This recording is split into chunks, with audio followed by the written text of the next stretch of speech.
And I pass it on to you. Thank you so much. Thank you, Dot. Greetings, everybody. From a different corner of the Kislak Center, I'm John Pollack, one of the curators in the Kislak Center at Penn, and joined by my friend and our wonderful colleague here back at Penn in the spring semester, Roger Chartier, visiting assistant professor in the history department and professor in the Collège de France. My role today is as sort of a stage manager. So I'm going to disappear from the screen. Roger is going to present these materials to you. And if I'm doing my job right, the pages will turn and you will not see me until later. Off we go. Okay. And it's possible in this case to know the mask. So we have in the collection here two Lope de Vega's autograph manuscripts. The first one, the manuscript of the play Los Benavides, composed in 1600, and it was published in a printed form by a great Hispanist and professor of Spanish at Penn, Arnold Reichenberger, in 1973. And another second manuscript, Carlos V and Francia, dated 1604. It was also edited by Reichenberger earlier in 1962. And this edition is known as the first edition for the Spanish Golden Age text, which was accompanied by a photographic simile. For understanding the nature of the two manuscripts of the collection, it is necessary, I think, to recall the three forms of circulation of plays called comedias, even if they were not all comedies, during the 16th and 17th century in Spain. The first circulation was as separate printed quarto pamphlets called comedias sueltas, similar to the Shakespearean quartos. The second form of circulation was the comedias gathered into a bound volume called partes that print together 12 plays by the same playwright or by different ones. And they circulated also in a manuscript form, either for commercial scribal editions, often based on memorial reconstruction, or, and it is the case for our manuscript, as authorial autograph manuscripts that survived because they were used as prompt books for the performances of the theatrical companies they acquired them. And these prompt books were also record-keeping documents indicating the licencias or authorization granted by bishops or inquisitors in each town in which the play was performed. The Penn Rare Book and Manuscript Collection Library is very rich for these three forms of circulation and publication of the plays. A collection of 22 volumes of comedias sueltas, now no more sueltas because they were bound, is held by the Kislak Center. This collection was formed by Ferdinand Bonaventura, Count of Arach, ambassador of the Emperor Leopold I of Austria in Madrid in 1673-76 and second time in 1697-98. The library also is very rich for the partes, numerous partes, and among them several volumes of the 25 partes by Lope de Vega. And finally, the two autograph manuscripts of the collection we present today take place among the 37 autograph manuscripts of entire comedias that have survived for Lope de Vega. 22 of them are in the collection of the Biblioteca Nacional in Madrid.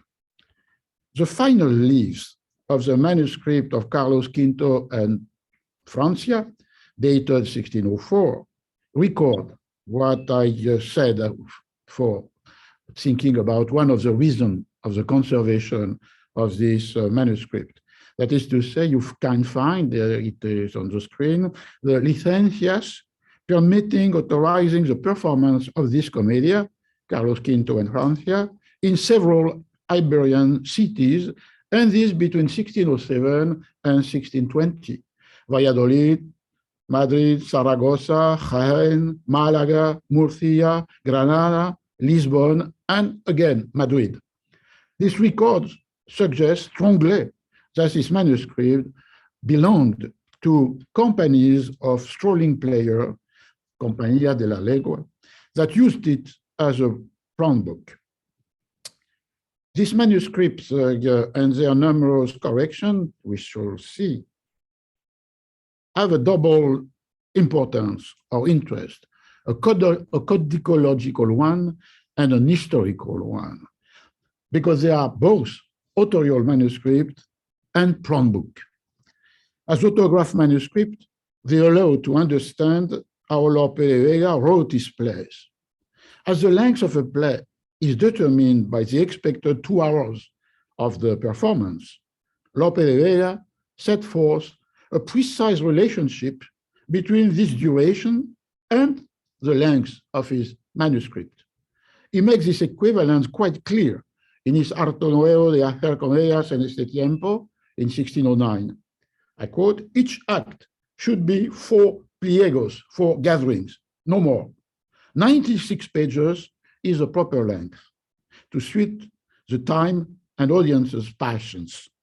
The term pliego, gathering, means here a sheet of paper folded twice, like the quires for a book composed in quarto. Each pliego consists of 4 leaves, 8 pages. Each act takes up 32 pages, 4 pliegos, and the 3 acts, also called jornadas, altogether take up 96 pages.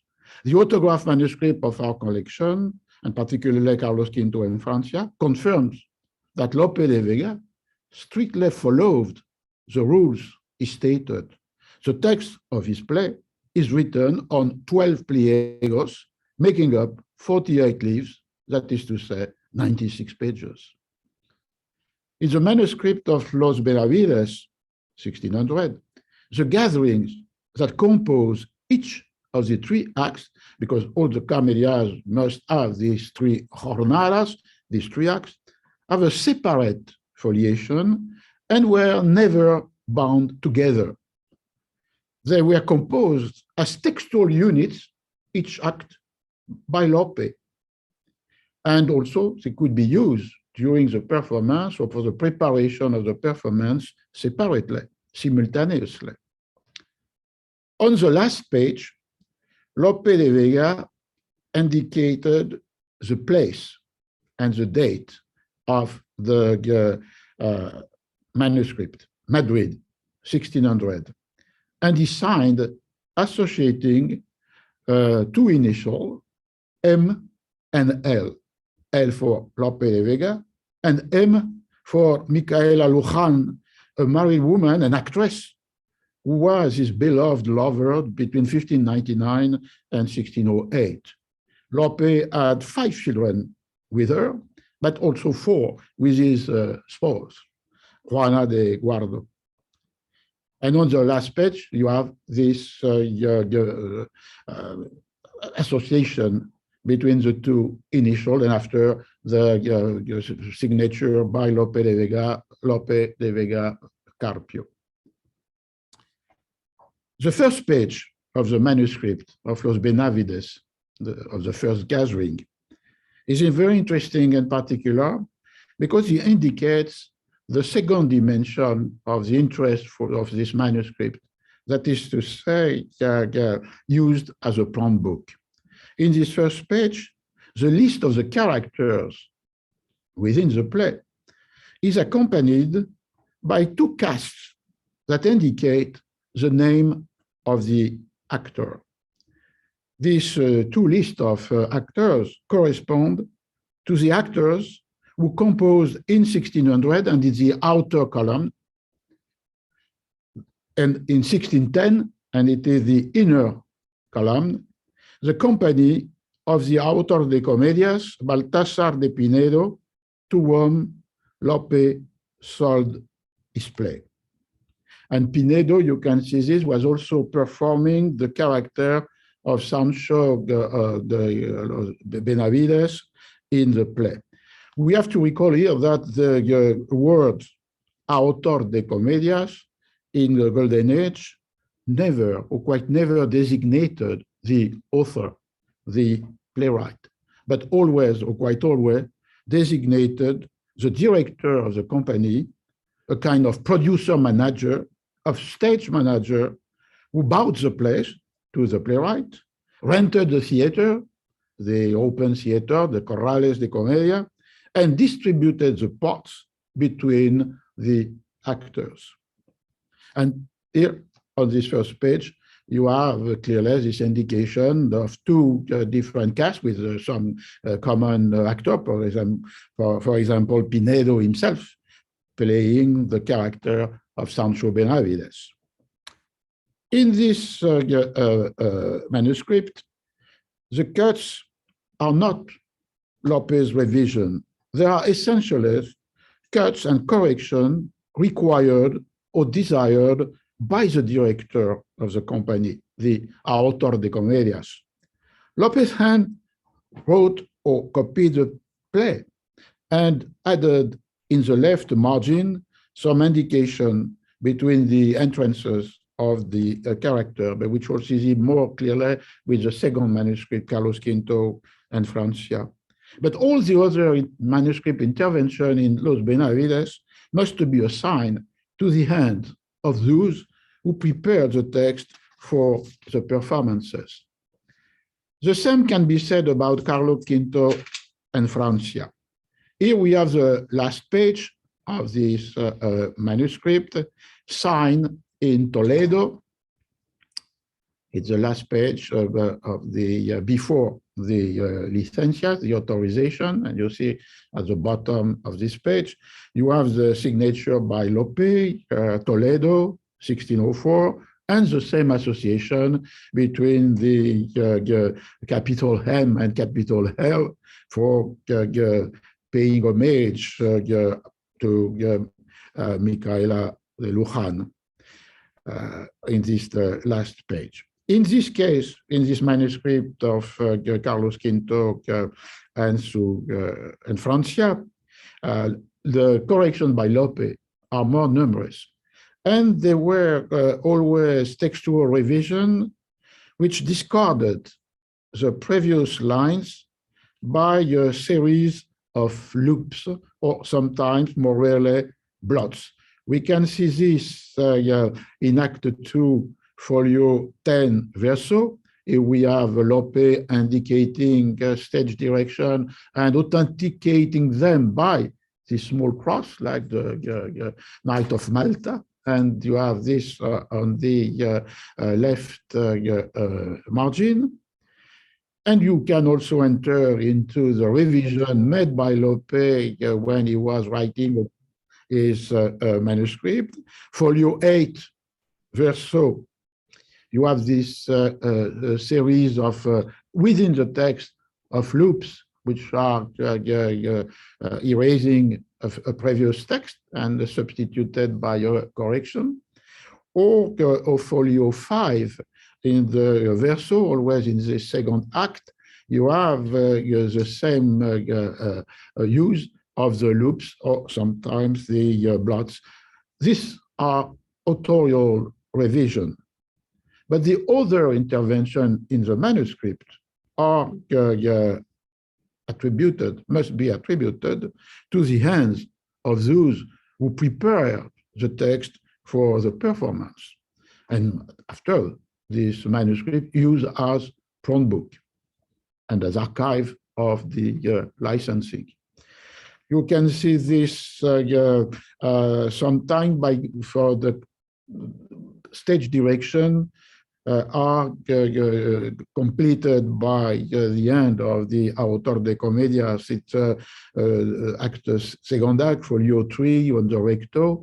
It's not very clear, but you have on the left margin the indication by Lope, and on the right margin an indication with another end, which is an indication of the characters exiting the stage, when Lope was generally indicating the entrances of the different character.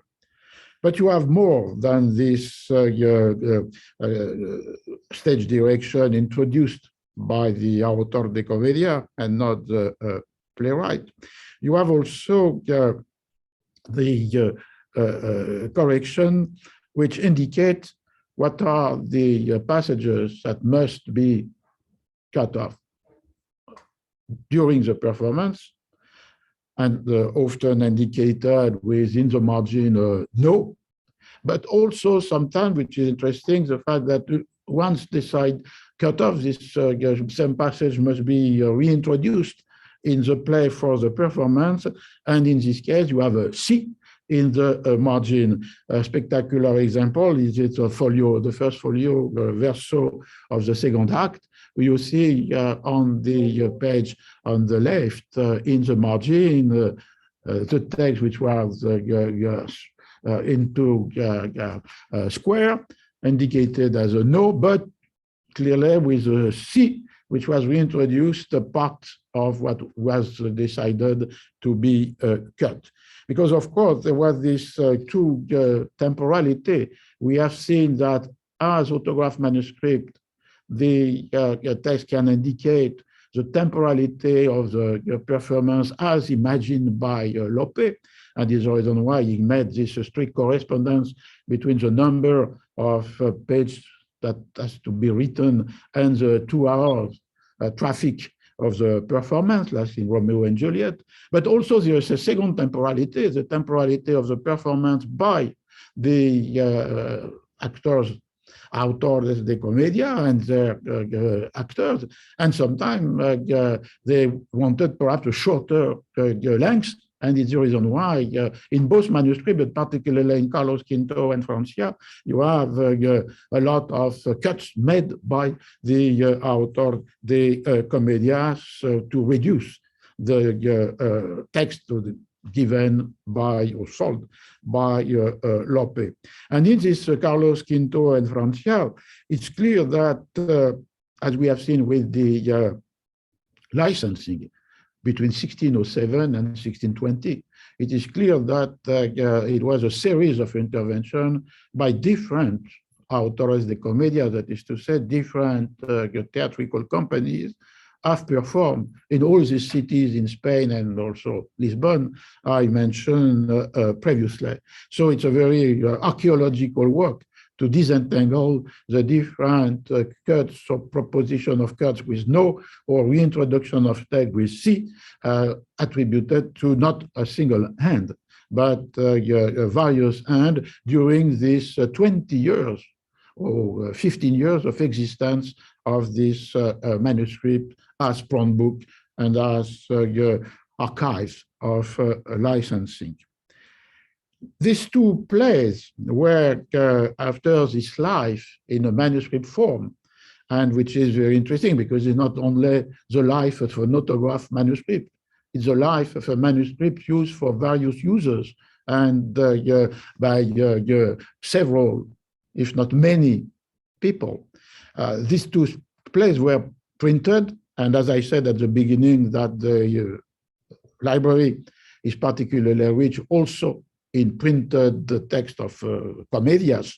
We have for the Benavides, signed 1600 by Lope, and published in 1609 by Valladolid and Madrid, 1610. We have three earlier editions, which are a little later than the two first I mentioned, because the first one is Antwerp in 1611, and John is showing two other, one in Lisbon in 1612, published by the great publisher Krasbeck, who was had a decisive role for the publication and book trade of the Spanish text in the beginning of the 17th century. And the second one we have published in 1618 in Madrid. It's interesting because it was published printed by Juan de la Cuesta, and Juan de la Cuesta was the printer of the two parts of Don Quixote de la Mancha in 1605 and 1615. And here 3 years after, he printed the Segunda Parte by Lope de Vega, in which we have the Benavides. What is interesting is the fact that this text here too has cuts in relation with the autograph manuscript, already with cuts in relation with made by the autores de comedia in relation what Lopez wrote. In this case, 148 lines were suppressed for the edition of Los Benavides and in relation with the text of the manuscript. Carlos Quinto and Francia was printed, but with only 20 years after the autograph manuscript, 1604, and it was printed in 1624 only in the Decima Nueva Parte, the Parte 19, printed in Madrid, and here with cuts still more drastic, because there were 434 lines of the manuscript which were omitted in the edition. Here we have a little later edition, 1627, in Valladolid. What is interesting is it's a complicated issue, but it's not clear if it was this autograph manuscript we were the copy text for the edition. It seems it's the case for Carlos Quinto and Francia, but not for the Benavides, which suppose that there are also other scribal copies of the autograph manuscript used as a prone book, because in the edition of Los Benavides, clearly the cuts I mentioned, 148 lines, are not the cuts you can find in the manuscript itself. They are different. So it's clear that there is another manuscript who has copied the autograph manuscript and was used as the copy text for the edition. But it seems that this presentation shows a very interesting case. Not only shows the importance of the library of the University of the Kislak Center for the studies on the Golden Age Spain. And it was a golden age of these studies when Mr. Reichenberger was the director of the Hispanic Review, and also he was the chair of the Department of Spanish at Penn. So there was also, in relation with the collection, this importance of the studies about the Golden Age. But also we have this interesting case for the discussion about the manuscript at the age of print. That is to say, the autograph manuscript generally disappeared for French or English playwright, surviving for not only Lope, but also Calderon de la Barca or the playwright of the Golden Age, because their manuscript was used for a specific purpose. That is to say, to be used as a prone book, as if immediately sold. The autograph manuscript was never copied by a professional scribe, but was directly used for the performance. And also, it's an important document because it allows to look at this tension between poeta y autor de comedias, between the playwright and the director of the company, of the stage director, and showing that there are a layering of a scribal intervention in the same object, which allows, of course, to reconstruct something of these trajectories of the text in their manuscript form, and also in their adjustment to either the poetic rule stated by Lope or the practical needs of that the autores de comedia must confront when they were performing the play in one or another city of Spain and sometimes Lisbon. We're happy to take questions.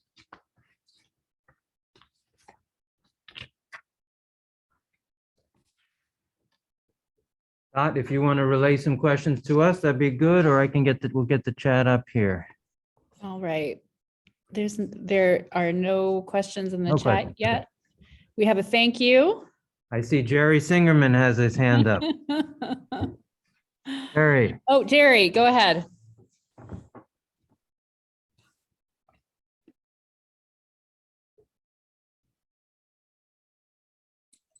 Where the There's Volker Jerry. also. another question. Jerry, Yeah, I'm trying to unmute. you're unmuting. It worked. Oh, good. Okay. Thank you, Roger. This was predictably quite wonderful. I have a question. I'm struck by the degree of pre-planning on Lope's parts for the physical length, by the number of leaves of the parts of the play. How did he compute the number of leaves to leave for the licenses at the ends of the manuscripts? And what would happen if one ran out of space? I suppose it's an addition. I have no codological expertise, and I suppose some colleagues here could look at this. I think the manuscript of the play by Lope respect more or less what he has stated in the Arte Nuevo de las Comedias, and that there was a gathering added in the binding of this manuscript with the different licensing by bishop or by inquisitor. And we can suppose it was the same thing for the Benavides, but in this case, this gathering with the license, that is to say, a kind of archives, legal archives, were not joined to these three gatherings which composed the Benavides. So I think it's interesting, but even in the manuscript, you have the difference between the authorial manuscript and the totality of the manuscript, encompassing also another text, which is the series of license, and I suppose they were blank leaves in which, when the company arrived in a city, they were going to the authority and to get this different ends indicating that they are allowed to perform the play. But I think it's an independent part of the manuscript, but for us, and It's hard to tell now it's a because good, it's been rebound in this it's beautiful binding. yeah, it was rebound, so it was a good opportunity to have this. And I suppose in many other, I have not seen, but the other autograph manuscript by Lope, this element were not added because they have disappeared. Where he has here, for a reason, I don't know when this document was made, but they integrated to Lope. So Lope has not to think about this when he's working with his pliegos folded twice and writing like if he was writing a quarto choir in a printed book. It really shows the Benavides shows it even better because he really has written to the end of the gathering. This is there. Okay. But you have seen the signature was at the end of the Carlos Quinto, and clearly the licenses were added by the binding, which is also a question by Volker about the, we have to look at this, about the licensing. If there was some cuts or some transformation linked with the censorship on the local cities, a few. And I remember that someone who studied those Benavides detected two transformation of the text, which can be related to the necessity of accepting something which was criticized by the ecclesiastical authority of the place. But it was one verse, one line only that clearly could be referred to this kind of ecclesiastical censorship incorporated by the author de Comedias. Generally, the play were received as such, and the licensing is parallel to the licensing of the printed books. in which you have sometimes a censor who was named, chosen by the inquisitor or the bishop, and would state that there are nothing against the faith or against the morality in the play, and it can be performed. But you are right, there was perhaps some traces of, with the detail of the censorship after the examination of the play by the censor named by the ecclesiastical authority or by the ecclesiastical authority itself. Yes, it was this question. But so you have to take the. I try to find.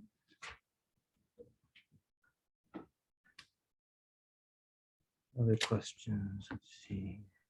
Yes, it's this session of licensing or examination of script are responsible for the major cut. No, they are not at all. What is responsible for the cuts are sometimes the revision, the textual revision by Lope, in the case of particularly the second act of the Carlos Quinto and Francia, and the stage director, the authores de comedia, who prefer some formula, but mainly were obsessed by the to reduce the length of the play, as if finally they were more Lopesco than Lope himself, and they wanted a play still shorter and fitting what they thought about tolerable duration of the performance. And about what how the text licensing is written here, Reichenberger has given a transcription of this text, and you can see it's a very simple observation, but in itself it could be an interesting study to look very carefully to the word chosen by the people giving the license for authorizing the text. And it would be a document for an history of censorship. We know paradoxically, essentially, through the books which were accepted by the censorship. And in this case, I don't know case, but perhaps some people know, don't case where your license was denied. By definition, it is not in the list we have at the end of Carlos Quinto and Francia. But the commedia was not particularly difficult genre, I think, for the censorship. And there is no case in Spain, a little parallel to some case in England about the preoccupation of the authority for the content of the text. And so it's, but nevertheless, it could be interesting to look more carefully, more closely to this series of texts from 3 years after the manuscript, 1607 until 1620, which is the last of the license for Carlos Quinto and Francia. And you see 4 years before the printed edition, 1624. Okay. All right. I just want to say that Jean and Roger have said that they will stay as long as people want to stay and ask questions.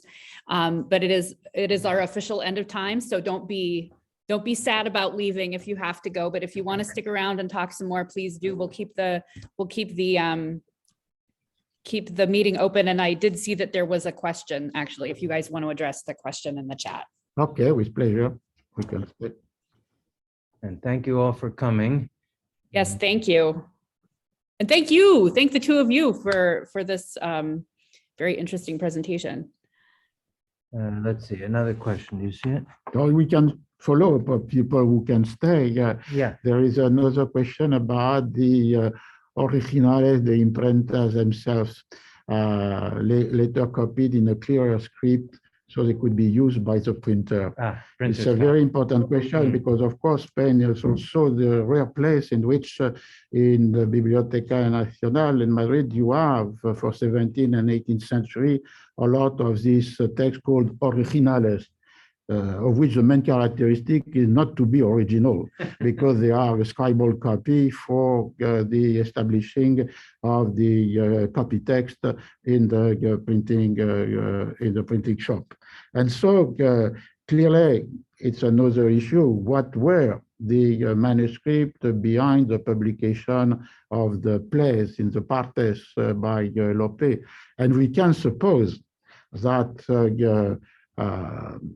there was not a direct relationship, as I said, for Los Benavides. It's clearly another manuscript, which was a copy of the autograph copy that was used by the printing shop. And perhaps it was clearer, and it was more according to the practice of the amanuensis, or the professional scribe. For the other, I suppose also that we have this mediation when we shift from the world of the stage to the world of the printed shop.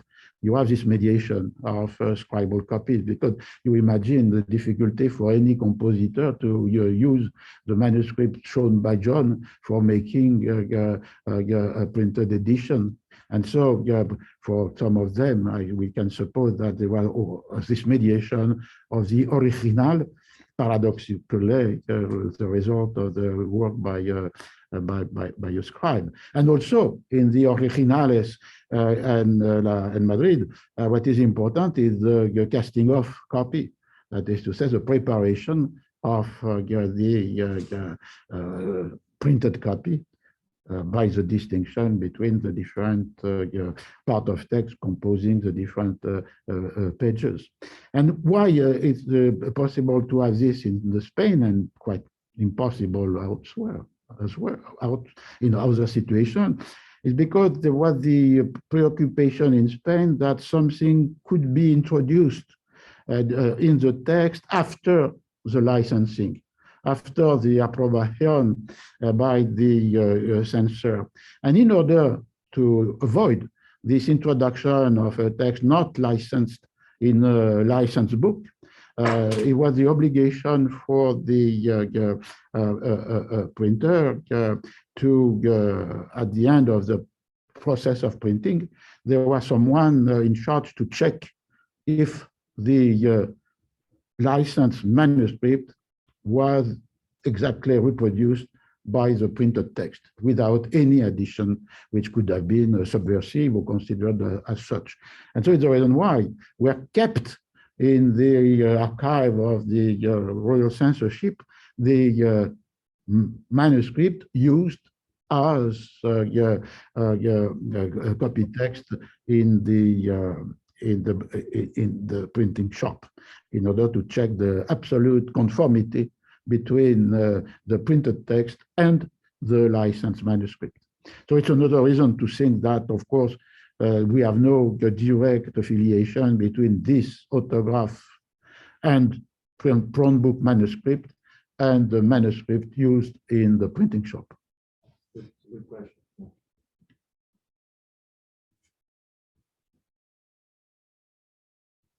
And of course, the word autograph is anachronistic, wouldn't you say, in this case? Autograph, it's signed by Lope, but yeah, it depends, of course, the importance of this manuscript has different point of view. If you are on the side of literary, with or without quotation mark creation for the early modern period, Spain is an exceptional case. 37 autograph manuscripts by Lope for entire plays. You have not a single one for, I don't make a list, but William Shakespeare, Molière, Corneille, Racine, and so on. So it's an extraordinary situation in which the author's hand was kept in a time in which, in other situations, no importance. If you look at the content of this manuscript, in particular Reichenberger and others for editing the text, as close as possible of what Lopez desired. Of course, here you are confronted with, it's also a rare opportunity, because if I remember correctly, we have very, very few prompt books. And generally, there were printed text used as prompt books in the case of the English theater, 16th, 17th century. And here you have the possibility to enter into this mechanism which transforms a text created by a playwright into a text performed in front of spectators. So it's a very important kind of document and rare. If you compare with the two other situations, I know a little, that is to say France and England.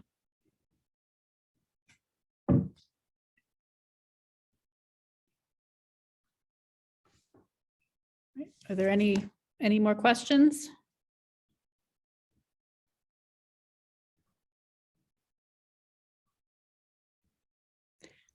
I think that's it. Okay, so it's So we'll, yes, thank you. and both. someone indicated that the two manuscripts are possible to consult because they belong to the digital. Right, and Dot has shared the links, so they've been fully digitized and are online and available to all. Dot sent those links at the beginning. I'll send them again now, just in case anybody missed them. So And those- the two editions by Reichenberger are also available at Penn online. The two editions.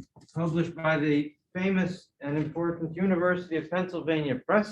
There we go. And so, and now belong to this new series called, I don't remember, Heritage Collection, or and which, because he has done an extraordinary work for the transcription of what is not so easy to read in many of the pages that you have seen. So you can use both the original text digitalized and the accurate transcription by Reichenberger. Excellent. All right, thank you all very much. I'm going to stop the call now, but thanks again, both of you. Okay. Thank you, everybody. Thank you, Dot. Have a Bye. good afternoon. Okay, bye.